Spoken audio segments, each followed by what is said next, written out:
Қаусаған қасіретті қара шалмын, бұл күнде қара шалмен санасар кім? Жанымды жегідей жеп қарттар үйі, күн санап қуат кеміп аласардым. Онша тар емес еді пәтеріңде, осында тастап кеттің әкелдің де. Сынаптай сырт айналса туған балаң, тірідей өлгені ғой әкеңнің де. Көп болды дидарыңды көрмегелі, көп болды шешеңді де жерлегелі. Балам деп көз жұмғанша жылап жатты, жаныма қатты батты келмегенің. Жүрсің-ау, қолың тимей хабарың жоқ, жатырмын жаутаң қағып амалым жоқ. Айтушең жас күнінде есіңде ме, әкемді өлгенше бағамын деп.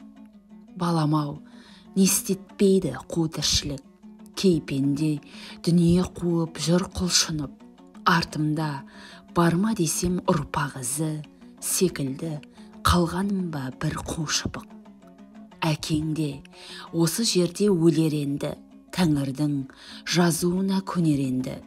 Уаш алған сағындым ғой тым болмаса, алып кеп бір ескетші немеремді.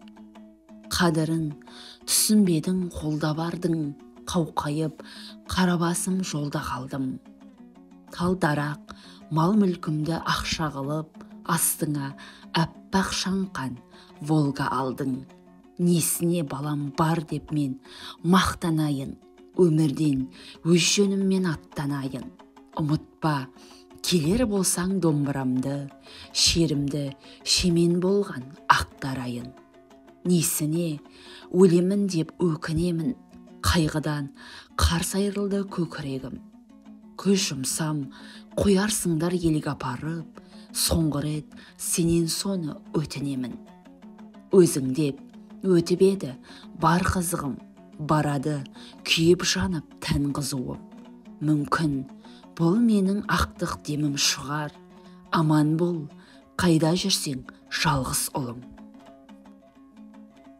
Қара шал, авторы Абдрахман Асылбек.